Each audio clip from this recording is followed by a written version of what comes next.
மேலாய் ஏறினவருமாகிய ஆண்டவராகிய இயேசு கிறிஸ்துவின் நாமத்தினாலே உங்கள் நாட்கள் புதிதாகும் என்கிற இந்த நிகழ்ச்சிக்கு உங்கள் அனைவரையும் அன்புடன் வரவேற்றுக் கொள்கிறோம். கர்த்தர் நல்லவர் என்பதை இந்த நிகழ்ச்சியின் மூலமாய் நீங்கள் ருசித்து பாருங்கள். அவர் உங்களுடைய வாழ்க்கையிலே அற்புதங்களை இன்றைய நாளிலே செய்வார். இன்றைய நாளிலே உங்களுக்காய் நான் ஒரு வேத வசனத்தை வாசித்து உங்களுக்காய் ஜெபிக்க விரும்புகிறேன். என்னோடு நீங்கள் இணைந்திருங்கள். உபாகமம் 4வது அதிகாரம் 35வது வசனம். கர்த்தரே தேவன், அவரை அல்லாமல் வேறொருவரும் இல்லை என்பதை நீ அறியும்படிக்கு இது உனக்கு காட்டப்பட்டதென்று வேதம் சொல்லுகிறது. கர்த்தரே தேவன், அவரை அல்லாமல் வேறொருவரும் இல்லை. இந்த உலகத்திலே அநேக தேவர்கள் உண்டு என்று வேதம் சொல்லுகிறது. ஆனால் கர்த்தரே தேவன், அவரை அல்லாமல் வேறொருவரும் இல்லை என்று இந்த வேத வசனம் சொல்லுகிறதை பார்க்கிறோம். ஆம் பிரியமானவர்களே, கர்த்தரே தேவன். பாருங்க, நாங்க சொல்லுவோம் வார்த்தை, ஒன்றான மெய்தேவனாகிய உம்மையும் நீர் அனுப்பினவராகிய இயேசு கிறிஸ்துவையும் அறிவதே நித்திய ஜீவன் என்று. ஒன்றே தேவன் என்று சொல்லுவார்கள். ஒன்றே குலம், ஒன்றே தேவன் என்னுவார்கள். அதாவது ஒரே மனுக்குலம், ஒரே மனுக்குலத்துக்கு ஒருவரே தேவன் என்று சொல்லுவார்கள்.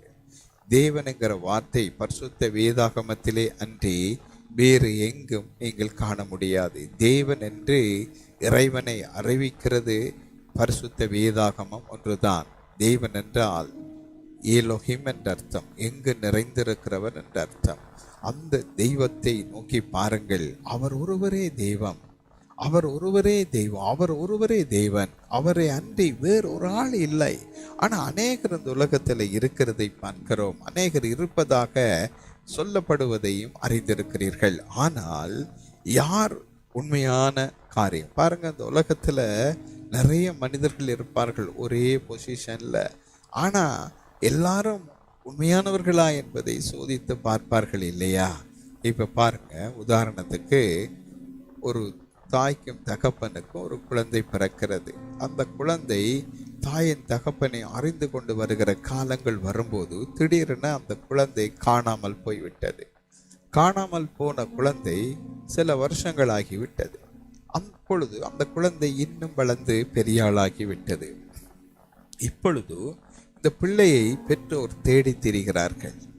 ஆனால் அந்த பிள்ளைக்கோ அன்று கண்ட பெற்றோரை விட இன்று அந்த பிள்ளை வளர்ந்ததுனால பெற்றோரும் பிள்ளையும் ஒருவரை ஒருவர் சரியாய் அடையாளம் கண்டு கொள்ள முடியாத ஒரு சூழ்நிலை வருகிறது. பாருங்கள், ஒரு மரத்தடிக்கு போய் நின்று அந்த பிள்ளை அந்த மரத்தை பார்த்து நீங்கள் தான் என்னுடைய அப்பான்னு சொன்னால் அந்த அப்பாவுக்கு எவ்வளவு கோபம் வரும் என்று யோசித்து பாருங்கள். ஒருவேளை அந்த பிள்ளை இன்னும் கொஞ்சம் நடந்து போய் ஒரு மிருகத்தை பார்க்கிறது, அது ஒரு மாடா இருக்குது என்று வைத்துக்கொள்ளும். நீ தான் என்னுடைய அப்பாண்டு சொல்லுகிறது அந்த பிள்ளை. அப்படியே அந்த பிள்ளை இன்னும் கொஞ்சம் நடந்து போகிறது. கவனித்து பாருங்கள், இன்னொரு இடத்துக்கு போகும்போது அதில் ஒரு மலை இருக்கிறது. அந்த மலையை பார்த்தோன்னே இந்த பிள்ளை சொல்லுகிறது, நீ மலையே நீ தான் என்னுடைய அப்பா என்று சொல்லுகிறது. அப்படியே அந்த பிள்ளை வானத்தை அண்ணாந்து பார்க்கும்போது சூரியனை தெரிகிறது. ஓ, நீ தான் சூரியனே என்னுடைய அப்பா என்று சொல்லுகிறது. இரவில் அந்த பிள்ளை நித்திரை ஆகும்போது வானத்தை பார்க்கிறது. அங்கே ஒரு சந்திரன் தெரிகிறது. நீயும் என்னுடைய அம்மா தான் என்று சொல்லுகிறது என்று வைத்துக்கொள். நீங்க என்ன சொல்லுவீங்க இந்த பிள்ளையை பார்த்து?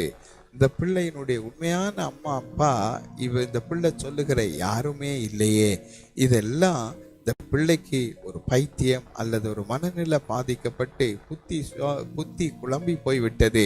அதனால அதையும் இதையும் பார்த்து என்னுடைய அப்பா அம்மா என்று சொல்லுகிறதே என்று சொல்லி இந்த பிள்ளையை பெற்ற தாயின் தகப்பனும் அந்த பிள்ளையை கண்டுபிடித்து நான் தான் உங்களுடைய தாயும் என்று தகப்பன் என்று சொல்லும்போது அந்த பிள்ளை என்ன சொல்லும்? இல்லை இல்லை, நீங்க இல்லை, அந்த மலை தான், அந்த மலையில் இருக்கிற அந்த மேலே இருக்கிற அந்த கல் தான், அல்லது அந்த மரம் தான், அந்த மிருகம்தான், அல்லது அந்த பாம்பு தான், அல்லது ஏதோ உண்ட அது சொல்ல முடியும். அல்லது அந்த முதலை தான், அல்லது அப்படி ஏதாவது ஒன்றை சொல்லும், அல்லது ஒரு பறவையை சொல்ல முடியும். இதுதான் அதுதான் என்று அந்த பிள்ளை சொல்லுமானால் அந்த பெற்றார் என்ன நினைப்பாங்க? ஐயோ, என் பிள்ளைக்கு மண்ணில் பாதிக்கப்பட்டது என்று சொல்லுவார்கள். ஆனால் அந்த உண்மையான தகப்பனுக்கு தெரியும், இது என்னுடைய பிள்ளை தான் என்று. அதே போல அந்த உண்மையான தெய்வம் 2000 ஆண்டுகளுக்கு முதல் இயேசு கிறிஸ்து என்கிற பேரிலே இந்த உலகத்திலே தோன்றினார். இந்த உலகத்துக்கு வந்து வேதம் என்ன சொல்லுகிறது? அவர் தமக்கு சொந்தமானதிலே வந்தார், அவருக்கு சொந்தமானவர்களோ அவரை ஏற்றுக்கொள்ளவில்லை. தேவன் மனிதனை தம்முடைய தேவ சாயலிலே படைத்தார் என்று வேதம் சொல்லுகிறது. மனிதனுக்கு அவர் ஜீவ சுவாசத்தை ஊதினார், அவன் ஜீவாத்மாவானான் என்று வேதம் சொல்லுகிறது. கர்த்தர் மனிதனை மண்ணினாலே உருவாக்கினார் என்று வேதம் சொல்லுகிறது. மனிதன் பாவம் செய்த போது அவனை மண்ணுக்கு நீ திரும்புவாய் என்று சொன்னார். பாருங்கள், எந்த மனிதன் மரித்தாலும் மண்ணுக்குள்ளே போகிறான் இல்லையா? ஆகவே தேவன் தன்னுடைய சாயலில் அவனை படைத்ததனாலே மனிதனை பார்க்கும்போது, அந்த மனுஷியை பார்க்கும்போது தெய்வ சாயல் தெரியும். சில பிள்ளைகள் பிறந்தவன சொல்லுவார்கள், பெற்றார் அல்லது பிறர் சொல்லுகிற காரியத்தை கவனித்து பாருங்கள். என்ன சொல்கிறார்? இந்த பிள்ளை அப்பா மாதிரி இருக்கிறது, அவங்களோட அம்மா மாதிரி இருக்கிறதே, அப்படி என்று சொல்லுவார்கள். அதே போலத்தான் தேவன் தன்னுடைய சாயலிலே மனிதனை படைத்தார்.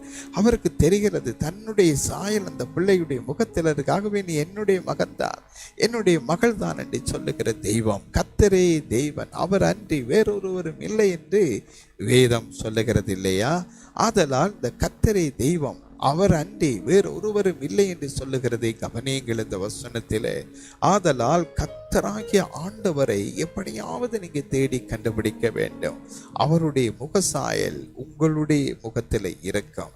அப்படியாய் அவர் நீங்க தான் என்னுடைய பிள்ளை என்று சொல்லும் போது அந்த பிள்ளை நீங்க என்னுடைய அப்பா இல்லை என்று சொன்னால் எப்படி இருக்கும்? அவர் தம்முடைய சுய ரத்தத்தினாலே சம்பாதித்திருக்கிறார் மக்களை, சபையை என்று வேதம் சொல்லுகிறது. சபை என்பது ஜனங்களை குறிக்கிறது. ஆகவே முழு மனுக்குலத்தையும் ஒரே இரத்தத்தினாலே இயேசு தோன்ற பண்ணினார் என்று சொல்லுகிறார். ஆகவே இந்த தேவன் நீங்க தான் என்னுடைய பிள்ளைகள் என்று அவர் தமக்கு சொந்தமானதிலே வந்தார். அவருக்கு சொந்தமான ஜனங்களோ நீங்க எங்கட அப்பா இல்லை, நீங்க எங்க தேவன் இல்லை என்று சொல்லுகிறார்களே, இது என்ன நியாயம்? இது எப்படி ஏற்றுக்கொள்ளப்படும்? ஆகவே இப்படி இருப்பதனால தான் தேவன் உங்களை நேசித்து உங்களுக்காய் 2000 ஆண்டுகளுக்கு முதல் வந்து உங்கள் பாவங்கள் சாபங்கள் தேவனை உங்களை விட்டு பிரித்தது உங்களுடைய பாவம். தேவனுடைய சத்தத்தை நீங்க கேட்க முடியாமலும் அவரை பார்க்க முடியாமலும் நீங்க தடுமாறுவதற்கு காரணம் பாவம்.